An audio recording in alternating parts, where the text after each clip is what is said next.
പിറ്റേന്ന് രാവിലെ ഡാനി ആദ്യം എണീറ്റത് തൻ്റെ നെഞ്ചിൽ പറ്റിച്ചേർന്ന് ഒരു പൂച്ചക്കുഞ്ഞിനെ പോലെ കിടക്കുന്ന നന്ദുവിനെ കാണി അവൻ്റെ കണ്ണിൽ പ്രണയം നിറഞ്ഞു.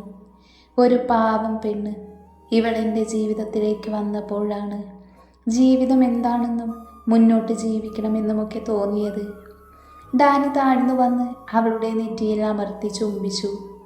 പതിയെ നന്ദുവിനെ ഡാനി തന്നിൽ നിന്നും മാറ്റിക്കിടത്തി കംഫർട്ട് എടുത്ത് പുതച്ചു കൊടുത്ത് ജിം ഏരിയയിലേക്ക് പോയി അവൻ.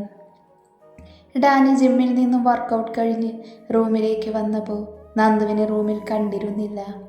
ഡാനി പിന്നെ വേഗം ഫ്രഷായി ഇറങ്ങിയപ്പോഴാണ് നന്ദു കോഫിയുമായി മുറിയിലേക്ക് വന്നത്. ഗുഡ് മോർണിംഗ് ഇച്ചായ, നന്ദു പുഞ്ചിരിയോടെ ഡാനിയെ നോക്കി പറഞ്ഞു.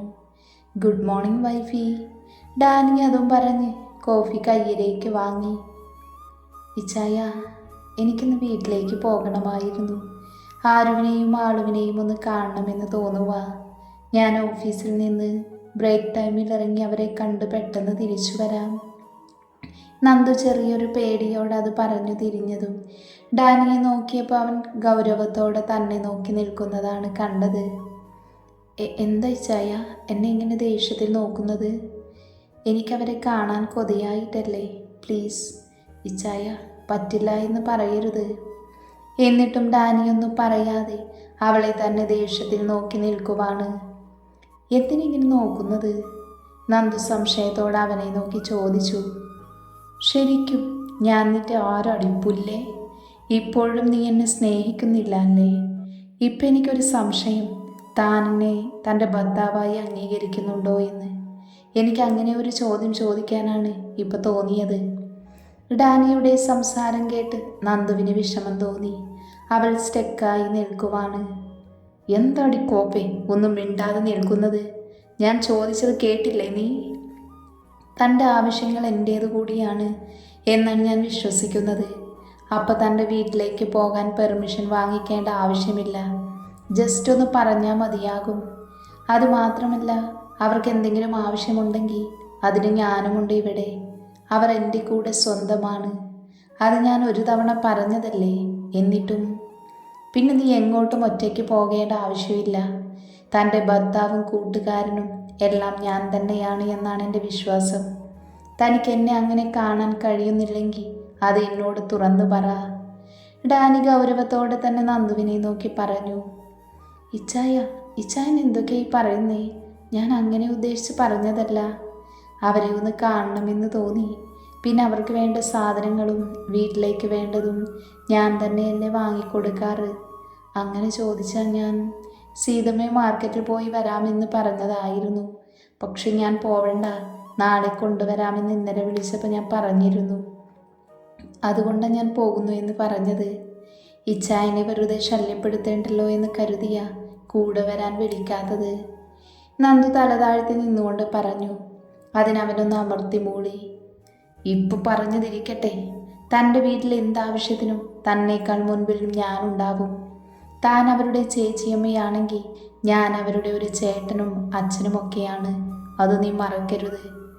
ഡാനി അത് പറഞ്ഞു നിർത്തിയതും നന്ദുവിൻ്റെ കണ്ണുകൾ നിറഞ്ഞു തൂവി. ഇച്ചായ, ഞാനെന്താ പറയാ? അവൾക്കേണ്ടി ഇച്ചായൻ. നന്ദു വീണ്ടും ഡാനിയെ നോക്കി പറഞ്ഞു. എന്താ ശ്രീ, ഞാൻ ഇത്രയും നേരം പറഞ്ഞത് തനിക്ക് മനസ്സിലായില്ല എന്ന് തോന്നുന്നു. തൻ്റെ അനുജത്തിമാർ എൻ്റെയും അനുജത്തിമാരാണ്. എൻ്റെ അല്ലുമോളെ പോലെ തന്നെയാണ് എനിക്ക് ആരുവും ആളുവും. അവരെ നമുക്ക് ഇങ്ങോട്ടേക്ക് കൊണ്ടുവരണം കുറച്ച് കഴിഞ്ഞിട്ട്. ഡാനി അത് പറഞ്ഞതും നന്ദു ഡാനിയെ ആഞ്ഞു പുണർന്നു. ഇച്ചായ, ഞാനെന്ത് പുണ്യമാണ് ചെയ്തത് ഇങ്ങനെ ഒരാളെ കിട്ടാൻ? അവൾ ഡാനിയെ കെട്ടിപ്പിടിച്ച് കരഞ്ഞുകൊണ്ടിരുന്നു. മതി കരഞ്ഞത്. ഇനി ഇതുപോലെ നിന്റെ കണ്ണിൽ നിന്നും കണ്ണുനീർ വരരുത്. എനിക്കത് ഇഷ്ടമല്ല, മനസ്സിലായോ? ഡാനി ഗൗരവത്തോടെ നന്ദുവിനെ നോക്കി പറഞ്ഞു. ഈ ജീവിതത്തിലേക്ക് കടന്നു വരുമ്പോൾ ഒരിക്കൽ പോലും ഞാൻ ഈ സ്നേഹം കിട്ടുമെന്ന് പ്രതീക്ഷിച്ചതല്ല. ആഗ്രഹിക്കാതെ കിട്ടുമ്പോൾ വല്ലാത്തൊരു ഭയം ഉള്ളിൽ തോന്നുന്നുണ്ട്. ഇനി ഈ സ്നേഹമില്ലാതെ എനിക്ക് ജീവിക്കാൻ കഴിയുമെന്ന് തോന്നുന്നില്ല ഇച്ചായ. ഇച്ചായൻ എപ്പോഴും എൻ്റെ കൂടെ വേണം. നന്ദു വിങ്ങിക്കൊണ്ട് പറഞ്ഞതും ഡാനി ഒന്നുകൂടെ അവളെ തന്നിലേക്ക് ചേർത്ത് പിടിച്ചു. എൻ്റെ ജീവൻ്റെ അവസാന ശ്വാസം വരെയും നിനക്ക് ഈ സ്നേഹം നഷ്ടമാകില്ല. എനിക്ക് നീയില്ലാത്ത ഈ ലോകത്തെക്കുറിച്ച് ആലോചിക്കാൻ പോലും കഴിയില്ല. ഡാനി അത് പറഞ്ഞ് അവളുടെ നെറ്റിയിൽ വാത്സല്യത്തോടെ ചുണ്ടുകൾ ചേർത്തു. അതെ, ഇങ്ങനെ തന്നെ നിന്നാ മതിയോ? ഓഫീസിൽ പോകണ്ടേ? ഇങ്ങനെ നിന്നാ എനിക്ക് എന്തൊക്കെയോ നിന്നെ ചെയ്യാൻ തോന്നും. പിന്നെ അതാവും പ്രശ്നം. എപ്പോഴും ഉമ്മ വയ്ക്കുവാണ് എന്ന് പറഞ്ഞ്.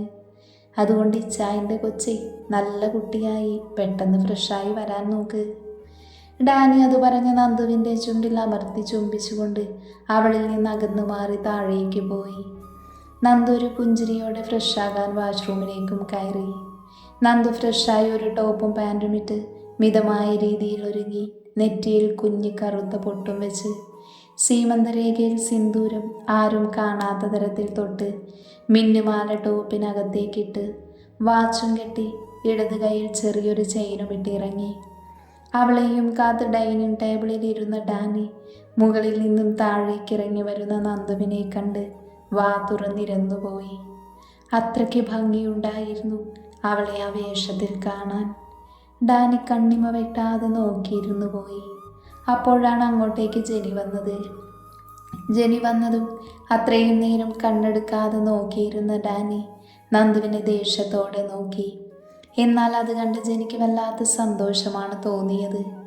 അതുകൊണ്ട് തന്നെ ജെനി ധൈര്യമായി ഡാനിക്കടുത്തുള്ള കസേരയിൽ വന്നിരുന്നു. നന്ദു ഒന്നും മിണ്ടാതെ ഡാനിക്ക് എതിർവശമുള്ള കസേരയിൽ വന്നിരുന്ന് തനിക്കുള്ള ഭക്ഷണം വിളമ്പി കഴിക്കാൻ തുടങ്ങി. ഡാനിയാണെങ്കിൽ വാ തുറന്നിരുന്നു പോയി. ഇത്രയും നേരം അവൾക്ക് വേണ്ടിയാണ് താൻ കാത്തിരുന്നത്. എന്നിട്ട് അവൾ വന്ന് തന്നെ നോക്കുക പോലും ചെയ്യാതെ ആഹാരമെടുത്ത് വിളമ്പി കഴിക്കുന്നത് കണ്ട് ഡാനിയുടെ മുഖം കടുന്നൽ കുത്തിയതുപോലെ വീർത്തു. നന്ദു ഒളി കണ്ണിട്ട് ഡാനിയെ നോക്കിയപ്പോൾ അവൻ്റെ പരിഭവത്തോടെയുള്ള മുഖം കണ്ട് നന്ദുവിന് ചിരിയാണ് വന്നത്. നീ കഴിക്കുന്നില്ലേ ഡാനി? സാറ അങ്ങോട്ടേക്ക് വന്നുകൊണ്ട് ചോദിച്ചു. കഴിക്കുവാ മമ്മ. എന്തോ ഇന്നലെ നന്നായിട്ട് ഉറങ്ങാൻ പറ്റിയെങ്കിലും തലയ്ക്ക് വല്ലാത്ത ഭാരം പോലെ. ഡാനി ഒളി കണ്ടിട്ട് സാറയെയും ജെനിയെയും നോക്കിക്കൊണ്ട് പറഞ്ഞു. എനിക്കും അങ്ങനെ തന്നെ മോനെ, എന്താണെന്നറിയില്ല, വല്ലാത്തൊരു ഭാരം പോലെ. ഡാനിയെ അനുകരിച്ചുകൊണ്ട് ജോർജും പറഞ്ഞു. എന്നാൽ ഇതെല്ലാം കേട്ട് സാറയുടെയും ജെനിയുടെയും ചുണ്ടിൽ തങ്ങളുടെ പദ്ധതി വിജയിച്ചതിൻ്റെ സന്തോഷം കൊണ്ടുള്ള പുഞ്ചിരി വിരിഞ്ഞു. ഡാനി അത് കണ്ട് മനസ്സിൽ ഊറി ചിരിച്ചു. മോനെ, ഇന്ന് ജോയിൽ വരും. സാർ അത് പറഞ്ഞതും ഡാനിയുടെ മുഖം പെട്ടെന്ന് മാറി. എങ്കിലും അവൻ അത് പുറത്ത് കാണിക്കാതെ സാറയെ നോക്കി. അല്ല, അവനെന്താ പെട്ടെന്ന് ഇപ്പോൾ ഒരു വരവ്? ഡാനി ഗൗരവത്തോടെ തന്നെ സാറയെ നോക്കി ചോദിച്ചു. അത് മോനെ, അവനിവിടെ കുറച്ച് ദിവസം നിൽക്കണമെന്ന് പറഞ്ഞു. പിന്നെ അവൻ്റെ ഫ്രണ്ടുണ്ട്. അവൻ നമ്മുടെ കമ്പനിയുമായി ഒരു ഡീൽ നടത്തിയിട്ടുണ്ട്. അതുകൊണ്ട് തന്നെ അവന് ജോയിലിനെ കുറച്ച് സഹായങ്ങൾ വേണമെന്ന് പറഞ്ഞ് അവനാണ് ഇങ്ങോട്ടേക്ക് വിളിച്ചു വരുത്തിയത്. അപ്പോൾ പിന്നെ അവൻ കരുതി കുറച്ച് ദിവസം ഇവിടെ വന്ന് നിൽക്കാമെന്ന്. സാറ സ്നേഹം വാരി വിതറി അഭിനയിച്ചുകൊണ്ട് പറഞ്ഞു. അപ്പോഴാണ് ഡാനിക്ക് മനസ്സിലായത് ജോൺ ഇവൻ്റെ ഫ്രണ്ടാണെന്ന്. ജോണിനെ കുറിച്ചാണ് മമ്മ പറയുന്നതെന്ന് അവന് മനസ്സിലായി. വരുന്നതൊക്കെ കൊള്ളാം, പക്ഷേ ഇവിടെ മറ്റുള്ളവർക്കാർക്കും അവൻ യാതൊരു തരത്തിലുള്ള പ്രശ്നങ്ങളും ഉണ്ടാക്കരുത്. ഉണ്ടാക്കിയ അവനെ ഇവിടുന്ന് പുറത്താക്കാൻ മമ്മയുടെയോ പപ്പയുടെയോ അനുവാദം ഞാൻ ചോദിച്ചെന്ന് വരില്ല. ഡാനി ഗൗരവത്തോടെ തന്നെ പറഞ്ഞ ആഹാരത്തിലേക്ക് ശ്രദ്ധ തിരിച്ചു. അപ്പോഴാണ് അങ്ങോട്ടേക്ക് സാം വന്നത്. ഡാനി, ഇന്ന് ആൽവിയും ഞാനും കുറച്ച് ഡീറ്റെയിൽസ് നോക്കാനേ ഗോഡൗണിലേക്കും സൈറ്റിലേക്കും പോകുക. സാം സാറയെയും ജെനിയെയും ഒന്ന് പാളി നോക്കിക്കൊണ്ട് പറഞ്ഞു. അവർ രണ്ടുപേരും ഞെട്ടിക്കൊണ്ട് നിൽക്കുവാണ്. അത് സാമും ഡാനിയും ജോർജും കൃത്യമായി കാണുകയും ചെയ്തു. അവരുടെ ചുണ്ടിലപ്പോൾ പുച്ഛത്തോടെയുള്ള ചിരിയുണ്ടായിരുന്നു. അത് നല്ലതാ മോനെ, കുറച്ച് കാര്യങ്ങൾ നമ്മൾ മനസ്സിലാക്കാനുണ്ട്. ജോർജ് ഒന്നും അറിയാത്തതുപോലെ പറഞ്ഞു നിർത്തി. ശരിയാ പപ്പ പറഞ്ഞത്. ഡാനി അത് ഏറ്റുപിടിച്ചു. ഇതെല്ലാം കേട്ട് സാറയും ജെനിയും ഉമിനീരിറക്കുവാണ്. എന്തായാലും എല്ലാം നല്ല രീതിയിലാവട്ടെ. നിങ്ങൾ ഭക്ഷണം കഴിച്ച് പോവാൻ നോക്ക്.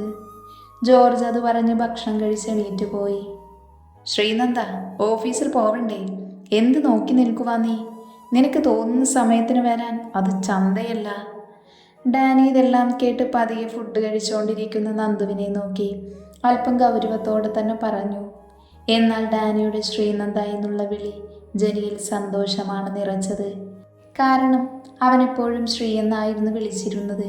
എന്തിനു പറയുന്നു, ഇന്നലെ വരെ അവൻ വിളിച്ചിരുന്നത് അങ്ങനെ ആയിരുന്നു. എന്നാലിപ്പോൾ അവൻ ശ്രീനന്ദ എന്ന് പറയണമെങ്കിൽ അവർ ഇരുവരും ഇപ്പോഴും രണ്ട് ധ്രുവങ്ങളിലാണ് എന്നാണ് അർത്ഥം. അവൾ മനസ്സിൽ ഒരുപാട് സന്തോഷിച്ചു. ജെനി കുടിലതയോടെ ചിരിച്ചുപോയി. ഇനി എൻ്റെ ഏട്ടായി കൂടി വന്നു കഴിഞ്ഞാൽ നീ പൂർണ്ണമായും പുറത്താകും ശ്രീനന്ദ, ജെനി ആത്മഹതം പോലെ ഉള്ളിൽ പറഞ്ഞു. നന്ദു ഒന്നും മിണ്ടാതെ വേഗം കഴിച്ചെണീറ്റ് അമ്മച്ചിയുടെ അടുത്ത് പോയി പറഞ്ഞുകൊണ്ട് പുറത്തേക്ക് പോവാനായി നിന്നതും ഡാനി നോക്കി നിൽക്കുന്നത് കണ്ട് ആ ഭാഗത്തേക്ക് സംശയത്തോടെ നന്ദുവും നോക്കിയപ്പോഴുണ്ട്. വാതിൽക്കൽ ഒരാൾ നിൽക്കുന്നു. നന്ദു സംശയത്തോടെ നോക്കി. ഏട്ടായി? പെട്ടെന്നാണ് ജെനി അതും വിളിച്ച് ജോയലിനെ പോയി കെട്ടിപ്പിടിച്ചത്. അപ്പോഴാണ് നന്ദുവിന് മനസ്സിലായത് ഇതാണ് ജോയലെന്ന്. അവൻ ആ നിമിഷം നന്ദുവിനെ അടിമുടി നോക്കുന്ന തിരക്കിലായിരുന്നു. അവനൊപ്പം തന്നെ ജോണുമുണ്ട്. ഡാനി ജോൺ ഇങ്ങോട്ട് വരുമെന്ന് ഒട്ടും പ്രതീക്ഷിച്ചില്ല.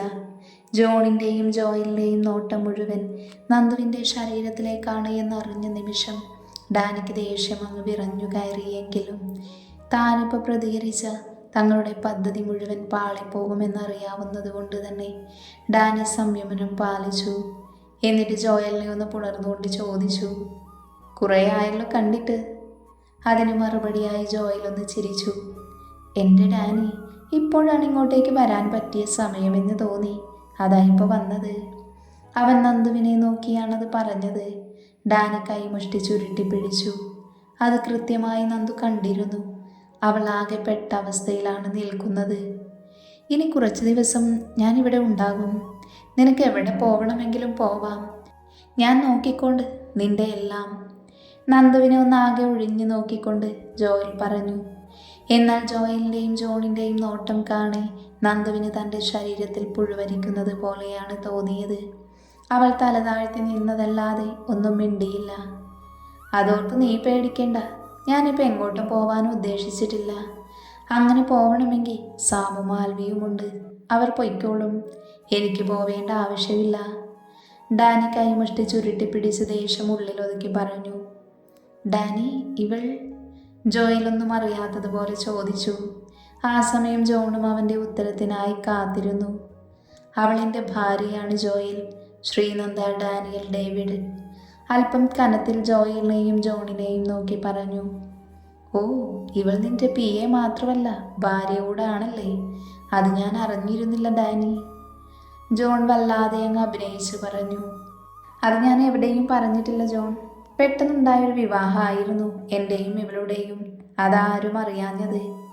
എന്നാൽ ഇതേ സമയം ഡാനിയുടെ പേരിനൊപ്പം ശ്രീനന്ദയുടെ പേര് ചേർത്ത് പറച്ചിൽ ജോയലിനും ജെനിക്കും ഒട്ടും ഇഷ്ടമായില്ല. അവർ രണ്ടും പകയോടെ നന്ദുവിനെ നോക്കി. നന്ദു അവരുടെ നോട്ടം കണ്ടറിയാതെ ഉമിനീരിറക്കിപ്പോയി. അവൾ ഉമിനീരിറക്കുന്നത് കണ്ട് ജോയൽ വല്ലാത്തൊരു ഭാവത്തോടെ അവളുടെ കഴുത്തിലേക്ക് കൊതിയോടെ നോക്കി നിന്നു. നന്ദുവിൻ്റെ മുഖത്ത് നിന്നും തന്നെ ജോണിനോടും ജോയലിനോടും അവളുടെ ഉള്ളിലുള്ള ഭയം എടുത്ത് കാണിക്കുന്നുണ്ടായിരുന്നു. ഡാനിക്കത് നന്നായി മനസ്സിലാവുകയും ചെയ്തു. ഡാനി, നിന്റെ ഭാര്യയൊന്ന് പരിചയപ്പെടുത്തിയതാ, അവളൊന്നും മിണ്ടുന്നില്ലല്ലോ. ജോയൽ എങ്ങനെയെങ്കിലും നന്ദുവിനെ ഒന്ന് തൊടാൻ വേണ്ടിയാണത് ചോദിച്ചത്. ഡാനി തിരിഞ്ഞു നിന്നുകൊണ്ട് കണ്ണു കാണിച്ച് എന്നിട്ട് ജോയലിനോട് പറഞ്ഞു. ജോയൽ, ഇതാണ് എൻ്റെ ഭാര്യ ശ്രീനന്ദ. ശ്രീനന്ദ, ഇത് ജോയൽ, ജെനിയുടെ ബ്രദറാണ്, പിന്നെ എൻ്റെ ക്ലോസ് ഫ്രണ്ടുമാണ്. ഡാനി നന്ദുവിനെ നോക്കി ജോയലിനെ നോക്കി പറഞ്ഞു. ഹായ് ശ്രീനന്ദ. ജോയൽ അത് പറഞ്ഞ് നന്ദുവിന് നേരെ കൈനീട്ടി.